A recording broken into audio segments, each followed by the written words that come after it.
Bienvenue à Sujet Capital, un balado mensuel à propos de la gestion passive de portefeuille et de la planification financière et fiscale pour les investisseurs à long terme. Vos hôtes pour ce balado sont James Parkin et moi-même François Doyon-La Rochelle, tous deux gestionnaires de portefeuille avec PWL Capital. Au programme aujourd'hui pour l'épisode numéro 67, nous passons en revue les résultats d'un rapport de recherche du Dr. Hendrik Bessenbinder, publié en juillet 2024, intitulé « Which US stocks generated the highest long-term returns » ou en français « Quelles actions américaines ont généré les rendements à long terme les plus élevés ». Bonne écoute!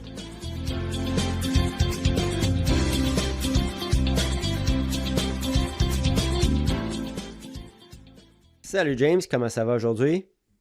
Ça va super bien. Et toi, François? Ça va super bien, merci. Peut-être un petit peu grippé, mais ça va. Donc, nous sommes de retour après une courte pause pour l'été. J'espère que nos auditeurs ont su prendre un peu de repos.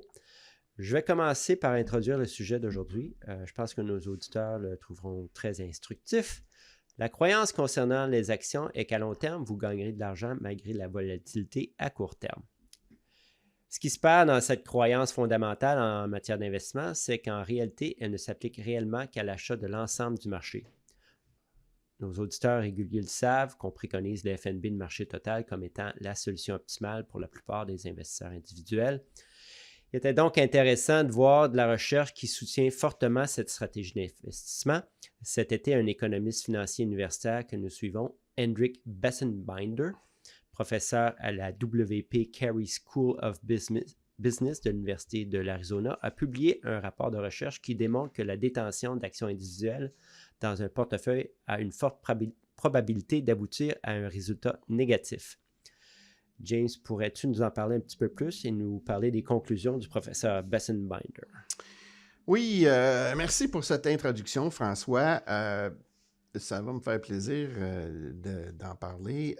Selon moi, ce nouveau rapport de recherche remet en question certaines notions fondamentales que bien des investisseurs ont comme croyance dure, si on veut, concernant les actions. Bon, la plupart des investisseurs savent que le marché boursier a produit des très bons rendements à long terme.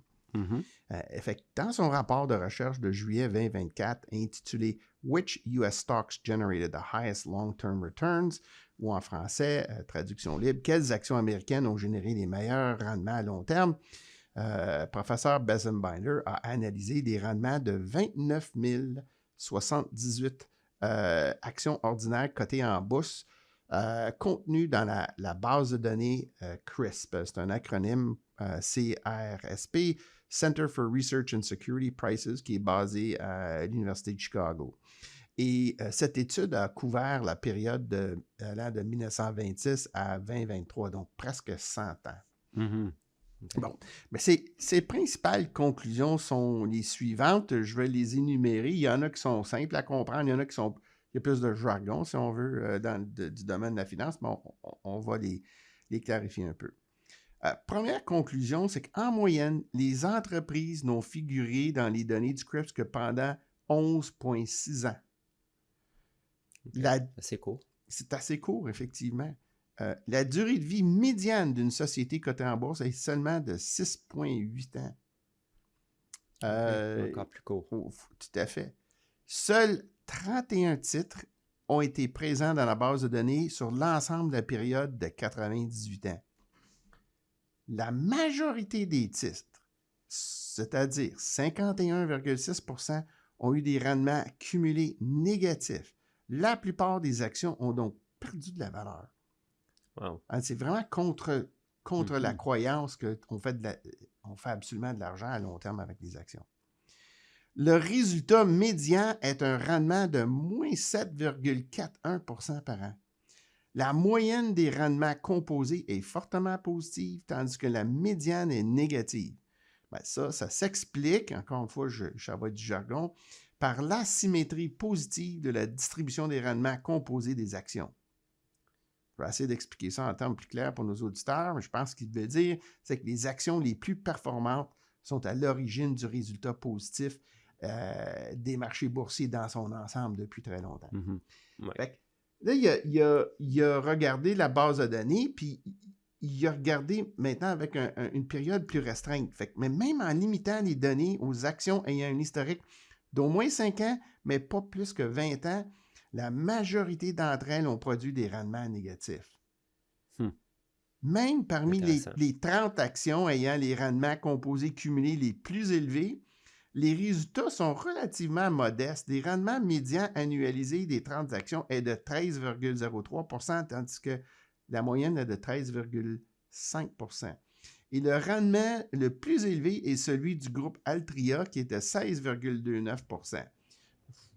Pour beaucoup de nos auditeurs, Altria est une compagnie qu'on connaît peut-être moins. En fait, c'est l'ancienne Philip Morris, fabricant des cigarettes Marlboro, qui a changé son nom il y a quelques années.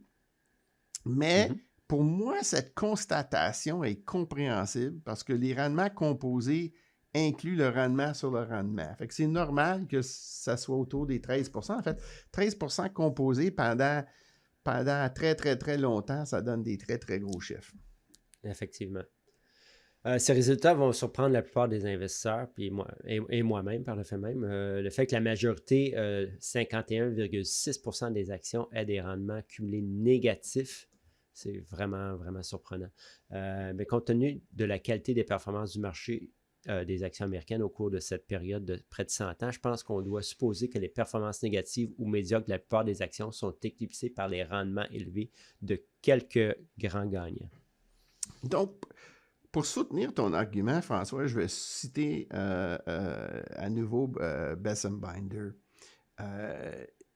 C'est une traduction libre. Donc, je commence la citation. Un peu plus de 4 % des actions cotées en bourse aux États-Unis depuis 1926 sont responsables de la totalité de l'augmentation nette de la richesse des actionnaires.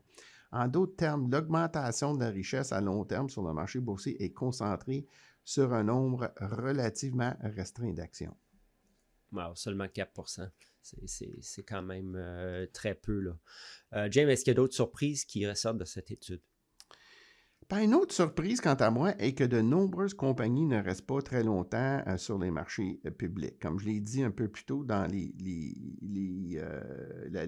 j'ai énuméré les principales conclusions, les actions ne sont négociées que pendant 11,6 ans. La durée médiane est encore plus faible à 6,8 ans. Donc, c'est vraiment très court.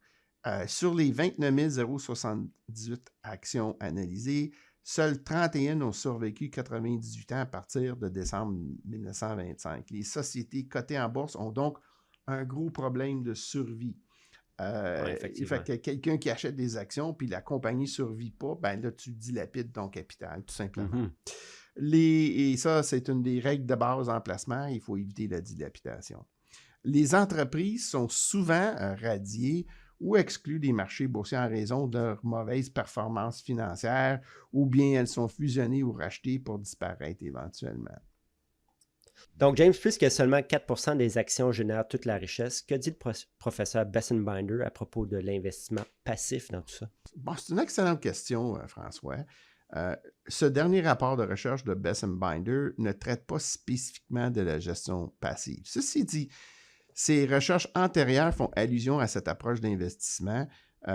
Lors d'un récent podcast américain avec Meb Faber, il a confirmé qu'il investissait personnellement sur une base passive.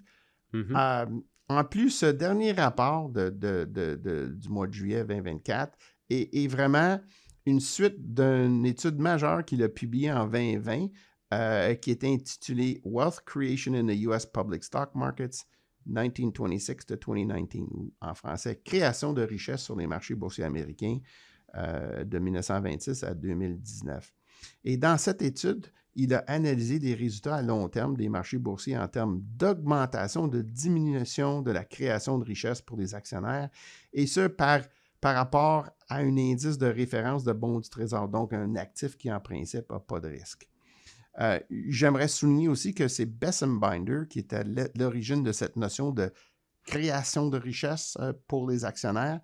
Puis cette mesure-là, elle évalue la performance d'une action qui prend en compte l'historique complet des distributions et de l'appréciation de capital. James, c'était quoi la conclusion de cette étude de 2020 de Best Binder? Mais la principale conclusion, selon moi, c'est qu'il y avait 86 actions qui étaient les plus performantes et qui représentent moins de 1/3 de 1% du total des titres dans la base de données pour la recherche. Et ces 86 actions-là sont collectivement à l'origine de plus de la moitié de la création de richesse.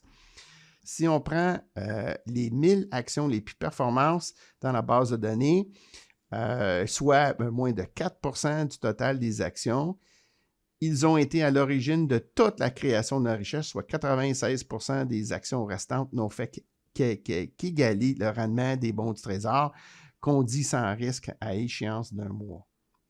Fait que, je crois, François, il dit essentiellement que les actions gagnantes ne sont pas faciles à trouver, sauf a posteriori. J'ai une citation de lui que j'aimerais partager avec nos auditeurs. Et je cite Traduction libre, « La seule façon d'être certain de détenir des actions qui s'avèrent être les futurs grands gagnants est vraiment de détenir toutes les actions dans un fonds indiciel largement diversifié. » Donc, ça reflète un peu notre philosophie. On en parle tout le temps. C'est ce qu'on préconise. Oui, nos auditeurs réguliers savent qu'on pense également que le stock picking est très difficile, même pour les professionnels. Je pense qu'il est juste de dire que ces dernières recherches confirment notre conviction que l'investissement passif est le seul moyen fiable pour la plupart des investisseurs individuels de générer des rendements élevés à long terme. James, est-ce qu'il y a autre chose que tu voudrais ajouter par rapport à ces rapports? Oui, François. Notre bon ami Larry Swedroe, qu'on cite souvent dans notre podcast, a récemment examiné ce rapport de recherche. Je vais citer un extrait de son article paru dans le Financial Advisor Magazine Online.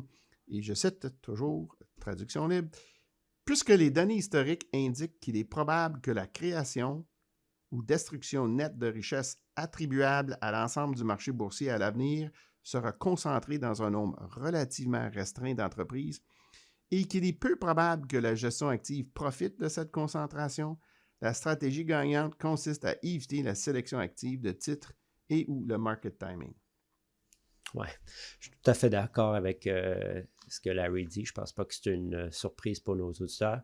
D'un côté, c'est vrai que le marché est actuellement concentré dans les 7 magnifiques, mais on ne peut pas deviner quelles seront les actions les plus performantes dans le futur. La meilleure option est de rester grandement diversifié afin de toutes les détenir. Ça, c'est notre avis. Une autre façon de dire ça est que l'achat du marché boursier dans son ensemble a un rendement espéré positif, mais que ce n'est pas le cas avec l'achat d'actions individuelles. En conclusion, James, quelles sont les principales conclusions pour nos auditeurs sur ça? Mais François, nos auditeurs devraient retenir qu'il est très peu probable qu'ils obtiennent des résultats positifs en investissant dans des actions individuelles. Il est très tentant de suivre la récente surperformance des 7 magnifiques, mais cette surperformance exceptionnelle n'est observable qu'avec le recul. Je reviens à Larry Swedroe pour résumer, je le cite encore, traduction libre. « Les investisseurs commettent des erreurs lorsqu'ils prennent des risques idiosyncrasiques, diversifiables et non rémunérés.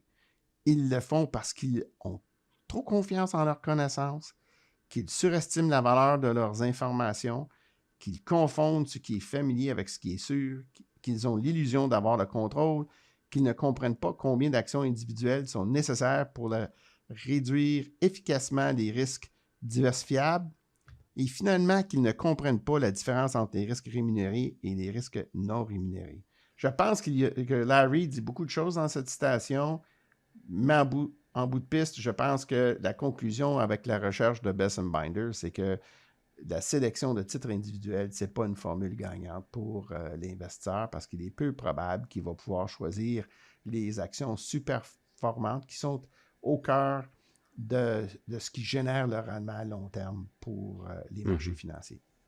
Oui. J'ajouterais, James, qu'en adoptant les FNB passifs de marché total, vous obtiendrez toutes les chances de bénéficier de petites différences dans les rendements annuels qui mèneront à des différences importantes dans les rendements cumulés. Il faut laisser la magie de la capitalisation opérer pour nous. Sur ça, on va conclure. Merci, James, d'avoir partagé ton expertise et ton savoir. Ça m'a fait grand plaisir, François. Eh bien, c'est tout pour ce 67e épisode de Sujet Capital. Nous espérons que vous avez aimé. N'hésitez pas à envoyer vos questions et suggestions. Vous pouvez nous joindre par courriel à sujetcapital@pwlcapital.com. De plus, si vous aimez notre podcast, partagez-le avec votre famille et vos amis. Et si vous n'êtes pas abonné, faites-le s'il vous plaît. Encore une fois, merci d'être à l'écoute et joignez-vous à nous pour notre prochain épisode à paraître le 23 octobre. N'oubliez pas de consulter le site web de Sujet Capital pour voir nos derniers blogs. Merci et à bientôt.